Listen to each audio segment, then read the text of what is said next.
ಚಿಕ್ಕನಾಯಕನಹಳ್ಳಿ ನಿರ್ಲಕ್ಷ್ಯಕ್ಕೆ ಒಳಗಾದ ತಾಲೂಕು ಕ್ರೀಡಾಂಗಣ. ಚಿಕ್ಕನಾಯಕನಹಳ್ಳಿ ಪಟ್ಟಣದ ತಾಲೂಕು ಕ್ರೀಡಾಂಗಣದಲ್ಲಿ ಸುಸಜ್ಜಿತ ವ್ಯವಸ್ಥೆ ಇಲ್ಲದಿರುವುದಕ್ಕೆ ಕ್ರೀಡಾ ಪ್ರೇಮಿಗಳು ತೀವ್ರ ಆಕ್ಷೇಪ ವ್ಯಕ್ತಪಡಿಸಿದ್ದಾರೆ. ತಾಲೂಕಿನ ಕ್ರೀಡಾಪಟುಗಳು ಹಾಗೂ ಕ್ರೀಡಾ ಆಸಕ್ತರು ತಮ್ಮ ಪ್ರತಿಭೆ ಅನಾವರಣಗೊಳಿಸಲು ಇರುವ ಏಕೈಕ ಕ್ರೀಡಾಂಗಣ ಸೌಕರ್ಯಗಳಿಲ್ಲದ ಸಂಪೂರ್ಣವಾಗಿ ನಲಗಿ ಹೋಗಿದೆ. ತಾಲೂಕು ಕ್ರೀಡಾ ಕ್ಷೇತ್ರದಲ್ಲಿ ಅದ್ಭುತ ಸಾಧನೆ ಮಾಡಿರುವ ಪ್ರತಿಭೆಗಳಿದ್ದರೆ ಕಠಿಣ ಪರಿಶ್ರಮದ ಮೂಲಕ 6 ಅಥ್ಲೆಟ್ಗಳು ರಾಷ್ಟ್ರೀಯ ಮಟ್ಟಕ್ಕೆ ಹಾಗೂ 8 ಮಂದಿ ರಾಜ್ಯ ಮಟ್ಟದ ಕ್ರೀಡಾಕೂಟಗಳಲ್ಲಿ ಭಾಗವಹಿಸಲಿದ್ದಾರೆ.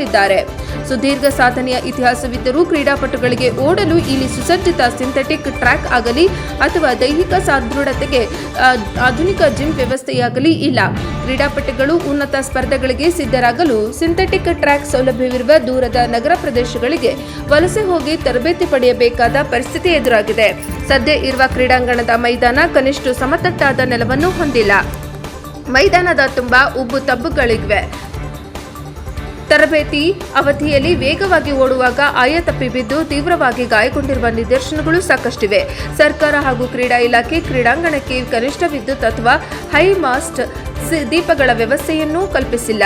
ರಾತ್ರಿ ಅಥವಾ ಮುಂಜಾನೆ ಕತ್ತಲಿರುವಾಗ ಕ್ರೀಡಾಪಟುಗಳು ತರಬೇತಿ ಪಡೆಯಲು ಅನುಕೂಲವಾಗುವಂತೆ ಸ್ಥಳೀಯ ಕ್ರೀಡಾಭಿಮಾನಿಗಳೇ ಒಗ್ಗೂಡಿ ಬೆಳಕಿನ ತಾತ್ಕಾಲಿಕ ವ್ಯವಸ್ಥೆ ಮಾಡುವ ಮೂಲಕ ಕ್ರೀಡಾಪಟುಗಳಿಗೆ ಉತ್ತೇಜನ ನೀಡುತ್ತಿದ್ದಾರೆ. ಪ್ರತಿದಿನ ಮುಂಜಾನೆ ಮತ್ತು ಮುಸ್ಸಂಜೆ ಪಟ್ಟಣದ 100ಕ್ಕೂ ಹೆಚ್ಚು ಜನರು ಇಲ್ಲಿ ವಾಕಿಂಗ್ ಮಾಡುತ್ತಾರೆ. ಆದರೆ ಇಲ್ಲಿ ಸುಸಜ್ಜಿತ ವಾಕಿಂಗ್ ಪಾತ್ ಇಲ್ಲದಿರುವುದರಿಂದ ಎಲ್ಲರೂ ಮೈದಾನದ ಒಳಭಾಗದಲ್ಲಿಯೇ ನಡೆಯಬೇಕಾದ ಅನಿವಾರ್ಯತೆ ಇದೆ.